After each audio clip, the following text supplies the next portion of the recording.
What a blast from the past. I have got a wig that I used to love back in the day when I first started wearing wigs, and I finally got used to having more hair. Oh my gosh, you guys. This one is such a cutie. She is a beloved style. She's been around for quite some time, made with regular synthetic fibers. If you love curls, layers, bangs, and shorter styles, then stick around and learn all about Fresh Chic. I have her in a blonde and a brunette.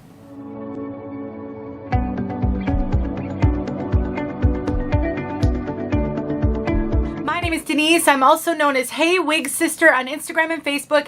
I'm here with Chiquel to bring you this review of Fresh Chic. When I saw Fresh Chic in my box for the month, I thought, oh good, I'm so glad to be able to show this one again. It's been such a long time.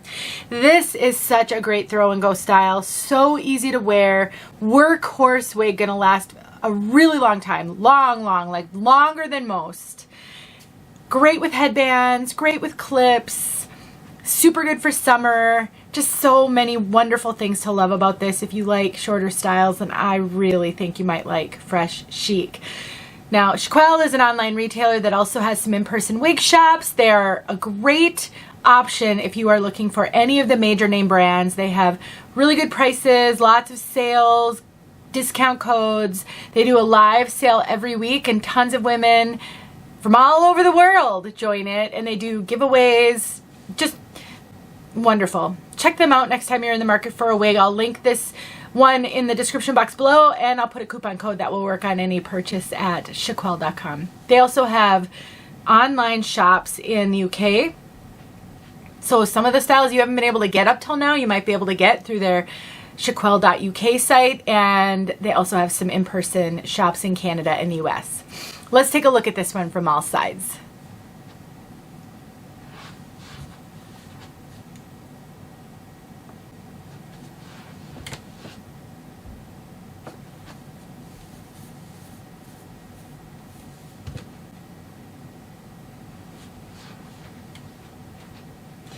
I cannot stress enough how cute this one is, but you do need to be aware of the fact that this one does have some volume. So we're going to look inside the cap in a moment, but this one does have Permatease, and it's pretty much everywhere. So we've got Permatease all throughout.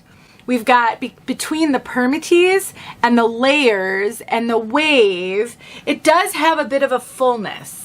I will show you how to style it with a headband though, which will help a ton. And fullness on a wig is something that a lot of us get used to. So in the very beginning, you might find it's way too much. It looks wiggy. It looks terribly unrealistic. And then suddenly one day you throw a wig on that used to feel that way and you love it and you can wear it. It is interesting how that works. I will also say styling your wigs is going to help you get over that hump quite a bit.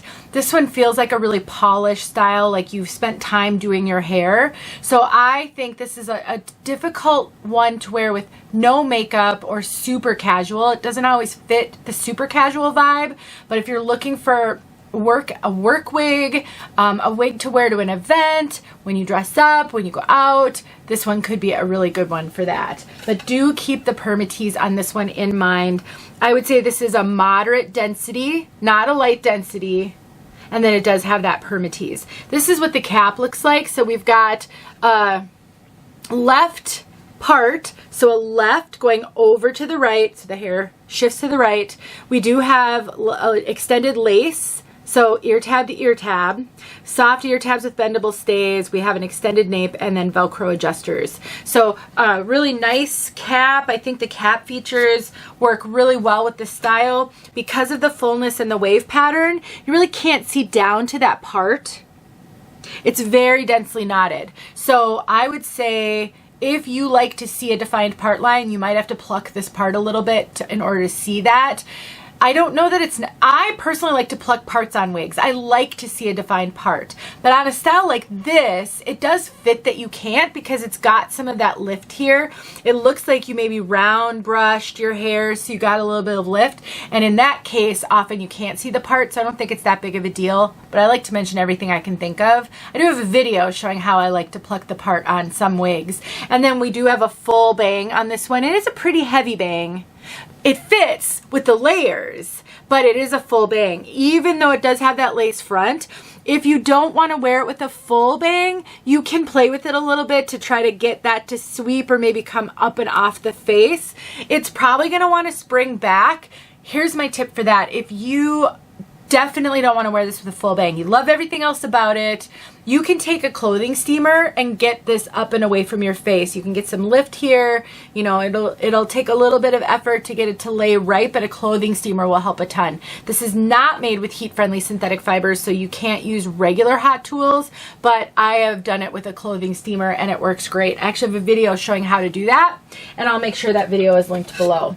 So the one I just had on my head is in the color Hazelnut Rooted GL8-29SS. The other one I have is Sunkissed Beige Rooted, which is GL23-101SS. Let me pull my curtain so I don't blend into the background. Let's talk about fit. Gabor is a brand that I think runs really true to average. Not bigger than average, not smaller than average, just really true to average. I do get a lot of extra cap up here, quite a bit. And that's really common for me. I have a really petite over the top of my head, and I do have to cinch this in a lot in order to get a secure fit.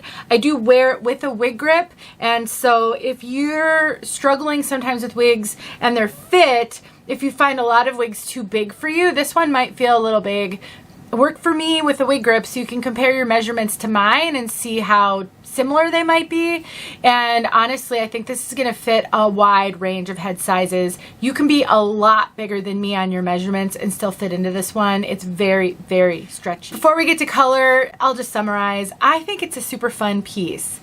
I mentioned earlier that if you're unsure if you're going to be overwhelmed by something, you can consider styling it. So I'm going to show you a headband. I do this in a lot of videos, so many of you have seen this a lot of times. I love these cloth headbands because they're so wig friendly, and I never struggle with them feeling like they're too tight ever. And I've had them work with every wig I've tried them with, and they can help hide poof and volume beautifully. So basically, just kind of stick it wherever you want it. Sometimes I should have put a wig grip on because I'm going to pull this right off my head as I'm playing. But I like to get some of the hair behind the headband. How you want to wear it will potentially be different, but this is what I do. I like to pull some of the hair back, and then I like to fluff it behind that headband. On curly pieces especially, I love that messy look behind the headband where you're sort of spilling over with all the curls. That is my favorite. If you don't like that, then just play with it more, tuck more of it down, smooth it out. Use bobby pins to help tack down some of the hair if you don't want that. But even when you're trying to reduce poof, by tucking the hair behind your ears, getting it off your face, this is going to tamp down some of that poof right here. I think it can still be poofy behind the headband. It doesn't give the same wiggy effect when you do that. So that's my trick, and honestly it has worked flawlessly for hundreds of women. And I took the headband off, but I kept it tucked just so that you could see what that looks like too, because it changes it up just a little bit. Let's talk about these colors. So the one on my head is Sunkissed Beige Rooted, and that is GL23-101SS. So what we've got is a very, very bright, almost platinum white blonde. And it says it's got a dark golden blonde base, and it blends into multi-dimensional tones of lightest beige blonde. So we are rooted, but this root is actually a blonde. I think it's the dark golden blonde. I don't think this is rooted with a brown. It does say doesn't give the root. So on Gabor, when you see SS, that just means shadow shades. It means it's rooted. The root is meant to be a shadow, it's kind of a shaded. It's not meant to look like regrowth. And even though it's going to look dark in here, all rooting looks much darker in my studio lighting than it does in person, all rooting. You'll see that outside. When I look at it up close and I'm doing this, it looks like a dark blonde to me, not a brown. And it's very golden. That root is very golden. And this is a very platinum-ish. I would say it's more on the ashy kind of cool tone. So it sort of gives a grayish vibe. It's not gray. And if you really study it, it's not gray. But because of the color, it does give sort of a grayish vibe to me.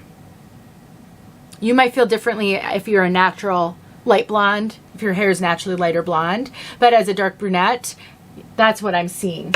Whereas the brunette that I have here is the shaded Hazelnut, which is GL8/29SS. So an 8 is a medium brown, and that's the base. 29 is an kind of an auburn strawberry, and so basically this is like a coffee brown with ginger. Heavy on the ginger. Very heavy on the ginger. It is leaning much more auburn than it is brunette. And again, it's got the SS, so it's shaded. And it's a warm brown that they used. If you love auburn, reddish, I think you'll love this color. When I first started wearing wigs, so I'm a natural dark brunette. When I first started wearing wigs, I gravitated toward the 4s. 4, maybe a 6, dark browns, no red, no blonde highlights. I was first able to go toward the auburns before I was able to go toward the blonde. It's a beautiful color. I love this color, but it is heavy auburn. Definitely keep that in mind. Heavy auburn. It's beautiful though. I love it. And honestly, you know, they do look slightly different. This doesn't look quite as curly and chaotic on the top as the other one. And that is a variation, for better or worse, that you will find on the wig journey. To the exact same style might not look exactly the same. But you know, let's be honest about things, right? Because we're very hard on wigs in ways that we're not very hard on our own hair. And my hair, I struggle to get it to look the same sometimes day to day. Some days it looked amazing. Other days I couldn't even figure out what hair was on my head. So I don't think it's unusual. It's just that it can be disappointing on the wig journey. Let's get outside so you can see these colors outside, and hopefully this helped you know if a wig like this is for you or not. Don't forget about Chiquel. See you soon. Stunning color. My favorite from back in the day. I loved this color early on when I finally could gravitate away from, or maybe expand into something other than dark browns. Beautiful. Beautiful auburn.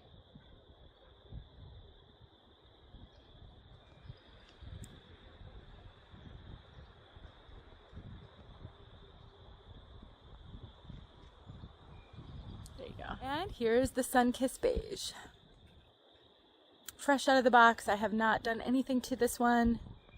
I've not shaken her out or anything. Gosh, such a light blonde. So bright. With a very soft, subtle root. So soft and subtle that I feel like I gotta split the hair so you can actually see it, because it's such a shadow. There you go.